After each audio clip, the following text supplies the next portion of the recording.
Brought to you by We God, co-powered by Sensodyne, associate sponsor Ultratech Cement and Wimmel, Bolo Zuma Kesari. चुनाव नतीजे जो रहे हैं उनको किस तरीके से देखते हैं आप, क्योंकि अगर बीजेपी को नंबर फुल मेजॉरिटी नहीं मिली है, कांग्रेस के नंबर इंक्रीज हुए हैं, तो दिख रहा है कि अपोजिशन थोड़ा नंबर बढ़ा के स्पष्ट रूप से मजबूत हो रहा है। वहीं एनडीए में भी अपनी सरकार बचाने में वो कामयाब रहे हैं। आप नतीजों को कैसे देखिए, एनडीए और इंडिया अलायंस गठबंधन के बीच में जो अंतर है वो मात्र 30 सीटों का ही है।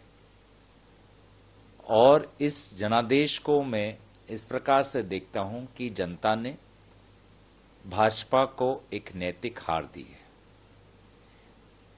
विशेष रूप से प्रधानमंत्री मोदी जी को, जो स्वयं वाराणसी में कई राउंड में पीछे चल रहे थे। अंत में उनकी जीत निश्चय ही हुई, लेकिन इस जीत में जीत का मजा नहीं है। और उनके लोकसभा क्षेत्र के आसपास जितने भी लोकसभा और अन्य क्षेत्र हैं, उन सभी में भाजपा हारी है। प्रधानमंत्री मोदी जी जो निर्वाचन के शुरुआत में 400 पार का आंकड़ा दे रहे थे, आज उनको देश की जो ये आवाज है उसको समझने की कोशिश करनी चाहिए। और देश के जो अपेक्षा है कि अब भड़कावे की राजनीति नहीं, अहंकार की राजनीति नहीं, व्यक्तिगत छवि की राजनीति नहीं, वास्तविक रूप से देश में जो समस्याएं हैं, आर्थिक, सामाजिक, राजनीतिक, प्राकृतिक, इन समस्याओं पर यह सरकार काम करे। क्या लगता है आपको सर, क्योंकि उन्होंने फैसला लिया है, लेकिन आपको सरकार में कई नेता आपको ये भी कहते हैं, जो सहयोगी दल है उनको ये है कि ये सरकार लंबी नहीं चलेगी, और आपके जनरल सेक्रेटरी कम्युनिकेशन तो ये 1/3 प्रधानमंत्री बोलते हैं। क्या वजह है सर? देखिए, इस सरकार के दो महत्वपूर्ण स्तंभ जेडीयू और टीडीपी हैं। निर्वाचन के समय प्रधानमंत्री मोदी जी ने कांग्रेस की मैनिफेस्टो को लेकर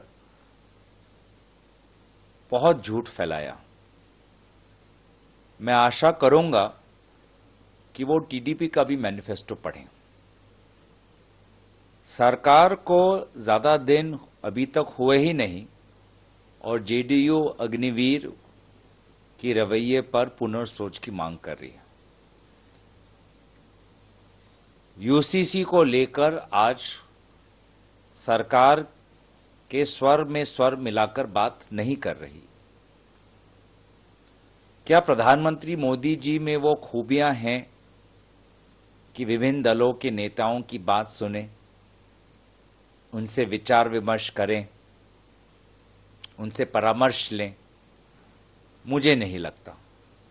और इसीलिए शायद मेरे दल के कुछ राजनीतिक रूप से अनुभवी व्यक्तियों ने इस सरकार के 5 वर्ष के कार्यकाल पर विभिन्न प्रश्न उठाए। सर, इसके अलावा कैसे देखते हैं आप, कितना बड़ा चैलेंज है ये कहा जा रहा है कि कहीं ना कहीं मुद्दे इस चुनाव में रहे जिन्होंने काम किया इंडिया अलायंस के लिए। क्या माने हम कि ये मुद्दे, कौन से मुद्दे आपको लगता है, खासकर आपके राज्य पे मैं फोकस करना चाहता हूँ, असम पे। आपकी जो सीट थी, पूरे असम के अंदर डिलिमिटेशन हुआ, सीटें बदली गई, उसके बाद आप लोग जीत के आए हैं। और मेरे ख्याल वहाँ एक और एआईयूडीएफ को भी करारी शिकस्त मिली। उनकी सीट पे 11 लाख का मार्जिन रहा। बदरुद्दीन अजमल साहब की, आपकी के साथी जो है अकबर हुसैन, उन्होंने हराया। क्या वजह रही सर इस जीत के पीछे? इस साल के शुरुआत में राहुल गांधी जी भारत जोड़ो न्याय यात्रा के तहत असम में लगभग 7 दिन आए। और सभी को पता है कि भारत जोड़ो न्याय यात्रा के द्वारा राहुल गांधी जी ने एक साफ संदेश दिया है कि नफरत की बाजार में मोहब्बत की दुकान खोलनी है और उसी का परिणाम हमने असम के निर्वाचन में देखा। लोगों ने मौलाना अजमल साहब के नफरत की राजनीति को खत्म किया और लोगों ने मुख्यमंत्री हिमंत बिश्व शर्मा की नफरत की राजनीति को खत्म किया। तो यही मुद्दा सबसे महत्वपूर्ण था पूरे देश भर में, असम में, कि हमें नफरत और अहंकार को मिटाना है और नफरत और अहंकार के खिलाफ आज लोगों ने वोट डाला। आपके निर्वाचन क्षेत्र में भी Brought to you by WeGod, co-powered by Sensodyne, associate sponsor Ultratech Cement and Wimmel, Bolo Zubaan Kesari.